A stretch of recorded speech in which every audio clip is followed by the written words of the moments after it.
buddy, inabot na tayo ng gabi. Actually, nakargaan na tayo. Ayan, may container na tayo. Nakikita nyo sa side mirror ko, mayroon na. So, napila tayo palabas. Bird 6. Bird 6, mga buddy, grabe.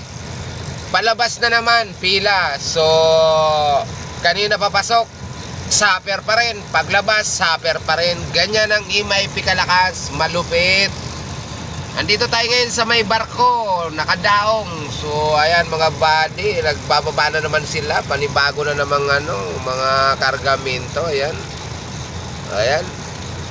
Ang dami niyan, buds. Tiba-tiba na naman tayo nito. So, ayan.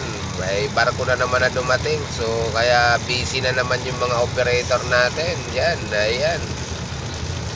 Oh, good luck na lang sa atin.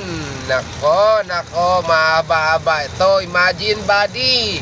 Bird 6 tayo ngayon. Tapos palabas tayo ng S-Gate. Wow, ang layo mga buddy. Ubos ang diesel. Tiyaga-tiyaga lang. Tiyaga-tiyaga mga buddy. Ayan. Ayan ang pila ko mga buds. Ayan. So, hindi natin makita yung harapan. Ayan.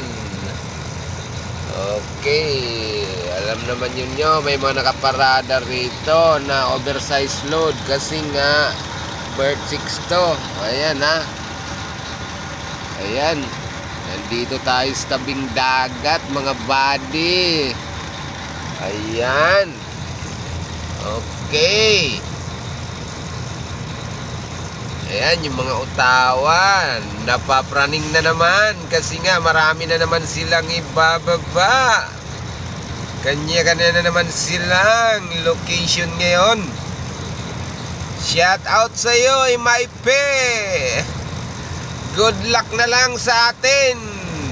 Puyat na naman. Sisingit sana ako pero hindi na kailangan mga buds. Di naman tayo nagmamadali. So, good luck na lang. Ayan, umabante rin mga buds. Ilang minuto bago umabante. Grabe na to. Wow, okay. Ayan ha. Ayan mga buds. Okay, bigyan natin ng daan dito. Dahil daanan ng Utawa yan. Ayan.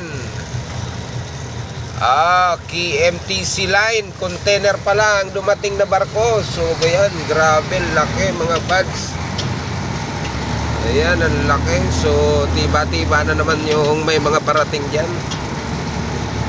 So medyo magalaw lang ang natin kasi alam mo na, nagda-drive tayo. So hawak ko lang yung cellphone para ayan, KMTC line pala ang dumating. Ayan. So, sobrang laki. Ayan. Yan pala mga buds ang pag sakaling lulubog ang barko, yan pala ang sinasakyan ng kapitan. Totoo kaya yun mga buds? Talaga naman. Grabe, no? Okay. Yan na. So, itong Tango Crane na to mga buds, alam naman nyo na yan. Yan ang nagbababa. So, mga sa hindi pa nakakapanood, yan ang nagbababa ng nasa barko, nagaling sa barko. So ibababa nila, ikakarga sa Ottawa, sa mga truck nila.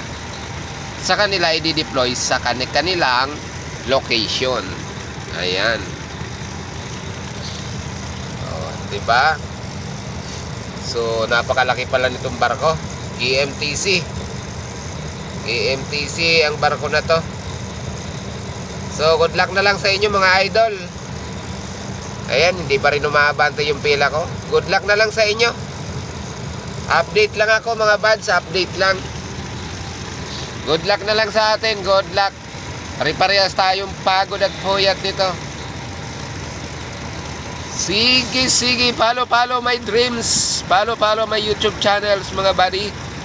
Good evening and enjoy your watching.